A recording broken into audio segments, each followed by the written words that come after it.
बड़ा भाई बीमार पड़ जाए और आपके पास पैसे ना हो, घर में भी पैसे ना हो और एक साहूकार से आपको कर्ज लेना पड़े और उसके बदले 20 साल तक बंधुआ मजदूरी करनी पड़े।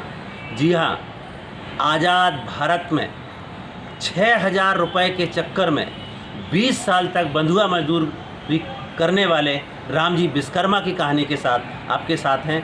जी हाँ दोस्तों, नमस्कार। मेरा नाम है कुलदीप कुमार और हम आज एक ऐसे मजदूर की बात कर रहे हैं जिसने 20 साल बंधुआ मजदूरी की, पूरी जवानी मजदूरी में गुजारी।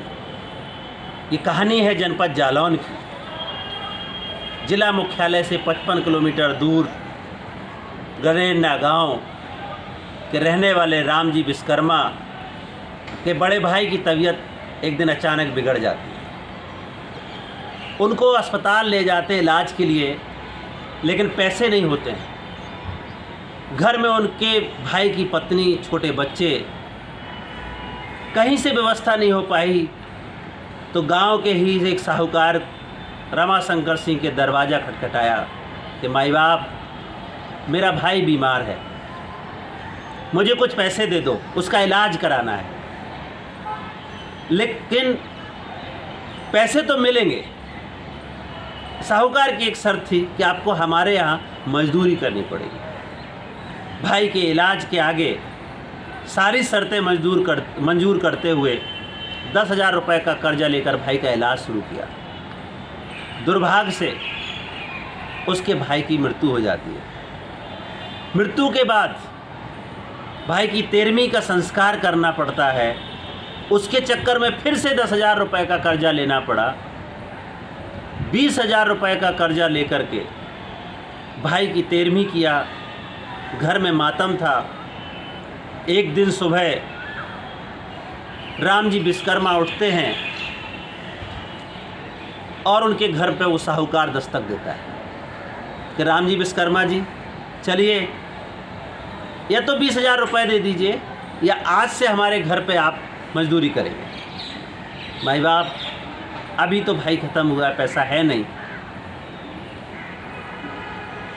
तो क्या करें, चलिए और आपको हमारे यहाँ मजदूरी करनी है। रामजी विश्वकर्मा अपने परिवार को छोड़ कर के साहूकार के घर पे मजदूरी करने चले जाते हैं। वहाँ उनको एक कैदखाना के रूम में एक बाड़ा मिलता है और उस बाड़े में कुछ जानवर होते हैं जहाँ पे उनको सानी, चारा, पानी, गोबर डालने के काम में लगा दिया जाता है। 1999 की बात है जब ये घटना घटी।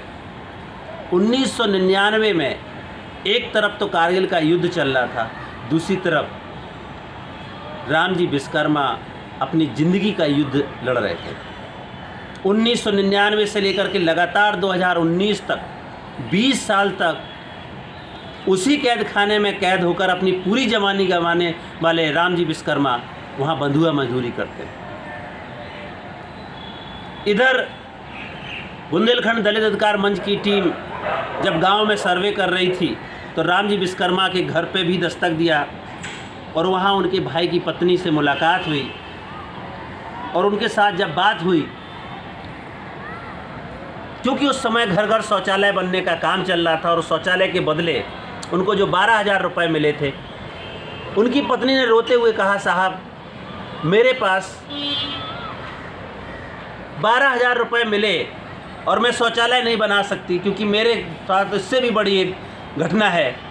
मेरे देवर को 20 साल से बगल वाला साहूकार अपने यहाँ बंधुआ मजदूरी करा रहा है, आने नहीं दे रहा है। घर में कितनी तकलीफ़ें हुई, कितने त्यौहार निकल गए, लेकिन रामजी विश्वकर्मा की मजाल के वो कभी दीवार फांग के अपने परिवार से मिलने आता, क्योंकि 10,000 रुपये लिया गया कर्जा कि मूलधन की चक्की ऐसी चली कि वो जाकर के 3 लाख से ऊपर कर्जा हो गया। जब रामजी विश्वकर्मा की पत्नी भाई की पत्नी के साथ बात किया तो उन्होंने कहा कि साहब, हम जाते हैं उनसे बात करने के लिए कि मेरे देवर को छोड़ दो, तो बोलते पहले 3 लाख रुपए दे दो और अपने देवर को ले जाओ। मैं 3 लाख कहाँ से लाऊं? लेकिन मुझे अपने देवर को छुटाना है। तो वो जिला मुख्यालय जाती है और एसपी को एक आवेदन देती है। जब जिला प्रशासन को ये खबर लगती है तो उन्होंने कहा, अरे ऐसे कैसे, तुरंत आनन फानन में वहाँ पर रेड पाड़ी जाती है और मौके पर राम जी विश्वकर्मा मौजूद बरामद हो जाते हैं। और जब राम जी विश्वकर्मा से पूछा गया तो उन्होंने कहा, साहब, अपनी पूरी दर्द भरी कहानी रोते रोते राम जी विश्वकर्मा ने बता दी। हमारी टीम ने भी जब राम जी विश्वकर्मा से बात किया तो उन्होंने आंसुओं को लेते हुए कहा, साहब, मैंने 20 साल कैसे काटे हैं मैं ही जानता हूँ, क्योंकि 20 साल एक कैद खाने में बंद होकर के ज़िंदगी काटना, मैंने तो सपना ही छोड़ दिया था कि मैं कभी घर वापस जा पाऊँगा। आज़ाद भारत में जहाँ लोग आज़ादी से की बातें करते हैं, जहाँ लोग स्वतंत्रता की बातें करते हैं, उस आज़ाद भारत में एक आदमी को, एक दलित, पिछड़े, वंचित समुदाय के मजदूर को इस बात पे 20 साल गुलामी करनी पड़ती है क्योंकि 6,000 रुपये का कर्जा नहीं चुका सकता। जब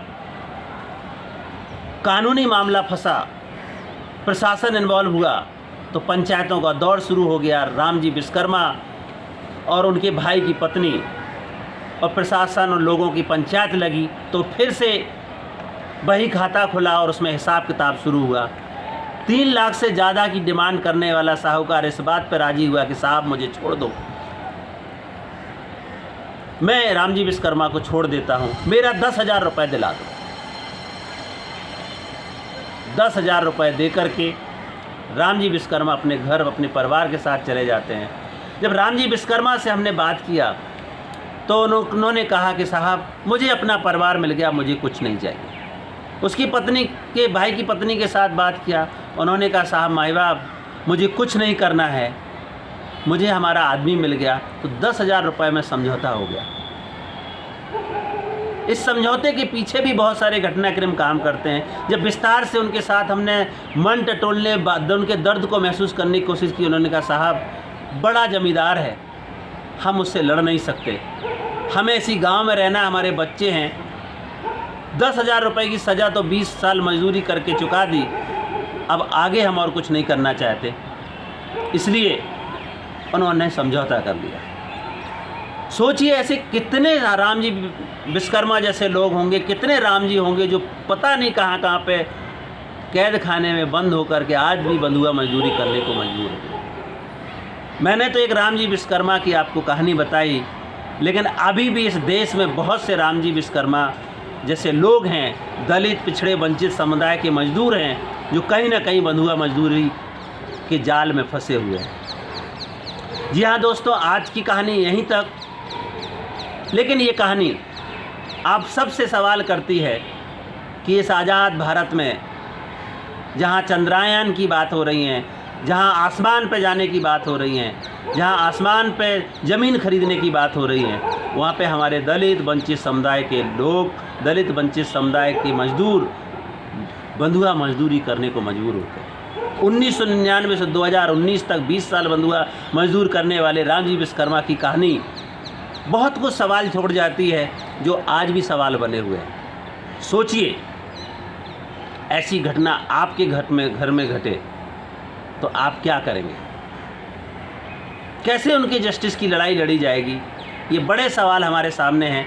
तो आज की कहानी यहीं तक। अगली कहानी लेकर के कल फिर हाजिर होंगे। तब तक के लिए नमस्कार, जय भीम, जय संविधान।